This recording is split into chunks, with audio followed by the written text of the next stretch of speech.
sẹ́yìn náà ti rí fídíò tí Rolex D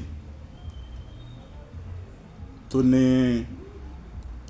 Alhaji Taye Àkàndá Adébísí Currency ó fẹ́ pa Alhaji Wasiu Alabi Pasuma.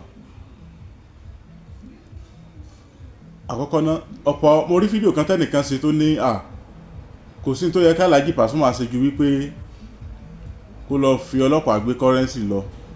Ẹ sì lè sọ bẹ́ẹ̀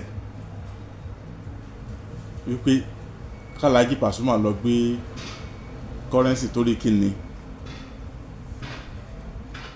Nǹkan tó yẹ kó ṣẹlẹ̀ ni pé Alhaji Wasiu Alabi Pasuma Yorùbá ní ikú tí ó bá pààyàn tó síyàn ní fìlà wọ́n ní ká máa dúpẹ́.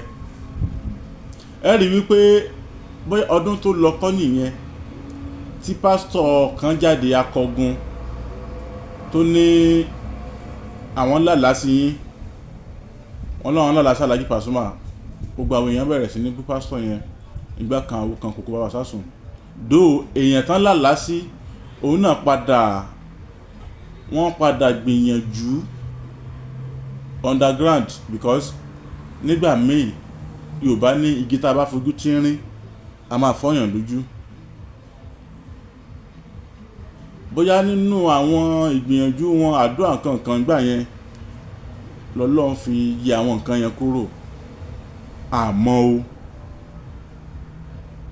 ṣe rí Rolex yìí ó yẹ kí ìtàfi ní Alhaji Pasuma ló yẹ kó arrest ẹ̀. Taye Currency ló yẹ kí ó arrest ẹ̀ because ẹjẹ́ akọ́gbà wípé àṣírí tí wọ́n jọ ní tó jọ pamọ́ láàrin wọn tó wáyé pé lóòótọ́ ni ẹni Rolex tú nígbà tí ìjà dé.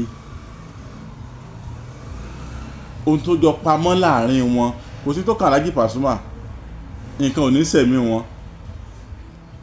Tẹ́yìn náà bá ti wo fídíò yẹn mo fẹ́ kẹ́ ẹ wo fídíò yẹn. o gbèrò o ṣègbìyànjú kí Paso kú.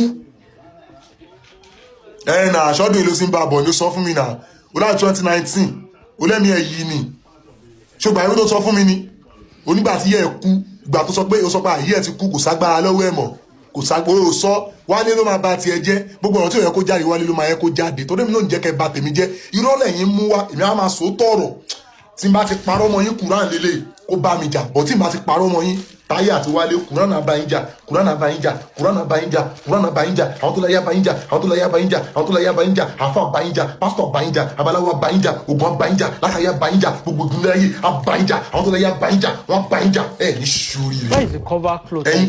Mo lọ ra Kùránì tuntun ni mo lọ ra àgọ́ báyìí wo báyìí tí wọ́n kọ́ lọ yá lélẹ̀ ṣe rí báyìí yìí bọ̀ mo á rí pé kò ní dùn dáadáa báyìí tuntun Kùránì tuntun àti báyìí tuntun ní téèyàn bá fi ṣe ṣáṣáṣá ló máa jẹ́ ó máa mú bí pé kinní kan lẹ̀ mọ́ kinní kan ni ẹjọ́ torí Ọlọ́run ẹjọ́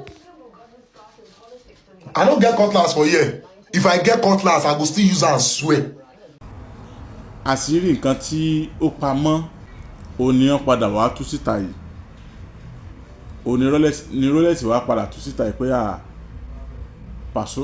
Taye Currency fẹ́ pa Pasuma. Ó dẹ̀ tó ń fi Àlùkùránì àti Bíbélì mímọ́ ó fi ń búra pé òun mọ tóun sọ confam ni. So ó túmọ̀ sí wípé ó mọ nǹkan tó ń sọ bó mọ̀ bí ò mọ̀ òun àti Taye Currency ni wọ́n jọ mọ̀ yẹn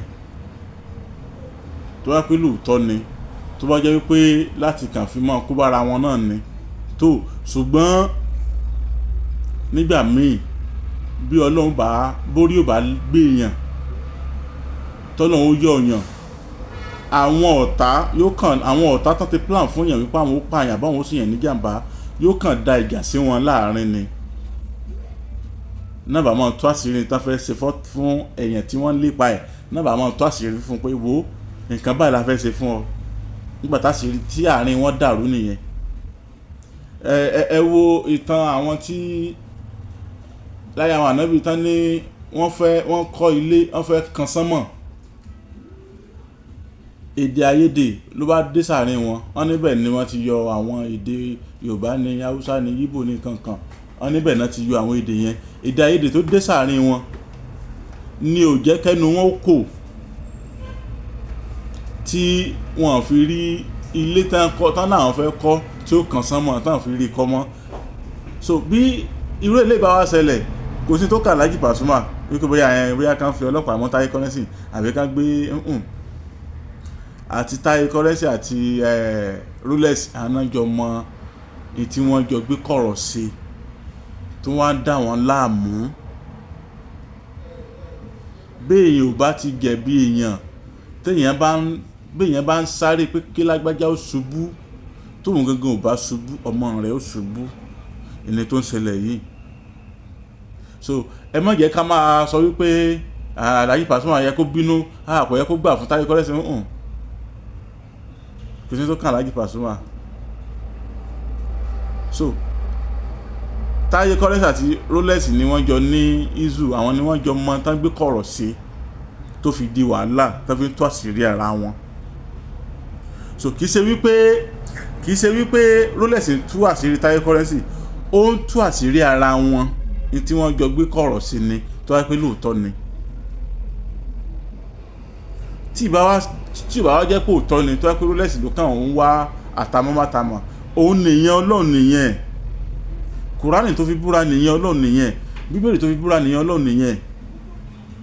Ṣùgbọ́n ẹ jẹ́ kémi àti yín máa wo the end níbi tọ́rọ̀ yóò padà wá já sí. Ọlọ́run ní jẹ́ dààmú, ànífẹ́ dààmú. Ọlálékan Àyìndé abẹ́rẹ́ ọ̀rọ̀ ló kọ mi, Súnáyà Fíkúdé orúkọ tó juwó lọ, abọ́ra tí kì bá òun kà ní sẹ́yìn pẹ̀lẹ́pẹ̀lẹ́, asá ò ní balẹ̀ kó gbé pa sí, àwòdì ò ní balẹ̀ kó gbódò yán, olóògbójú abẹ gúngún alábàlá ló fún lásọ, orin tán kọ́ tẹ̀légún lẹ́yìn ni wọ́n pè ní ẹ̀sà. Ẹ pè mí fún ìpolówó ọjà ní o 08067109598 08067109598. Àbí múvì yín jáde, sinimá yín jáde, ẹ fẹ́ ká máa bá yín lò ó, káwọn èèyàn kan lọ bá yín wò ní YouTube, ẹ pè wá, kò jẹ́ bó ṣe jẹ́, kò jẹ́ bó ṣe ló máa jẹ́. Bàbá kan bẹ ní ìlú Ọ̀yọ́ Aláàfin Òjòpá Ṣẹ̀kẹ̀rẹ̀mọdé ọmọ Àtìbà, Ifábùkọ́lá Ifá Glory Àtàndá olórí àbọ́là. Ẹ fẹ́ bọrí, ẹ fẹ́ bọfá, ẹ bá Ifá ní gbólóhùn ni, iṣẹ́ yín ò lọ déédéé ni, àìta ọjà ni, ọkọ ọ̀run dà yín láàmú ni, ìyàwó ọ̀run ni, ẹsẹ̀ fagé ni, ẹ pè nọ́mbà wọn fọ́nra wọn nílùú láìpẹ́. Ẹ ṣeun. Ara ẹ bá mi kálọ o, sọ́dọ̀rọ̀ Àtàndá olórí àbọ̀là, gbèsòro débẹ̀ dandan yóò dẹ̀rọ̀ o, gbogbo ayé ló lọ síbẹ̀ o. Ó dé o, bàbá aláwọ̀ Ifábùkọ́lá Ifá Glory Àtàndá olórí àbọ̀là. Erin ló mọ̀jú igbó, ẹ̀fọ̀n ló mọ̀jú ọ̀dà, ẹja ńlá ló mọ̀jú ọ̀kàsàlálẹ̀ odò. Bàbá aláwọ̀ kan bẹ lọ́yọ̀ Aláàfin tó mọ̀jú kábàánì bọ̀rí ẹni torí ẹni fi gbẹ́ni débi rere. Àtàndá olórí àbọ̀là. Ó gbọ́ fá, ó mọ̀ pẹ̀lẹ̀ yánnayánná. Ó làbá máa pè ní ọ̀mọ̀ràn tí mo yóò gbé nínú karahun Àtàndá olórí àbọ̀là. Ìwọ́n tó fẹ́ gbé ìgbésí àṣeyọrí, ó yẹ kó lọ bèrè lọ́wọ́ ẹlẹ́dàá rẹ̀. Iṣẹ́ rẹ ti ń dàrú mọ́ ọ lójú. Àlákàlà ni wọ́n lá tàbí ẹ̀ṣẹ̀ kan ní dà ọ́ láàmú. Òṣìṣẹ́ ò ní lárí òṣòwòṣòwò ò dèrè ọjà. Á lọ bèrè kí ló fa sábà bí àìrójú àìráàyè. Wọ́n ní bórí bá ń bá wọn jà wọn akòrìṣà lẹ́jọ́. Sí ti ń bá ní ìjà bí òṣòrí ẹni. Ẹ lọ kàn sí babaláwo Ifábùkọ́lá Ifá Glory Àtàndá olórí àbọ̀là. Ìlú gbájú wọ Sábó nílùú Ọ̀yọ́ Aláàfin. Àbí ká pé bàbá sórí ẹ̀rọ ìbánisọ̀rọ̀ yìí 08038348630. Àtàndá olórí àbọ̀là. Gbogbo wa lọ̀rọ̀ wa ò níyànjú.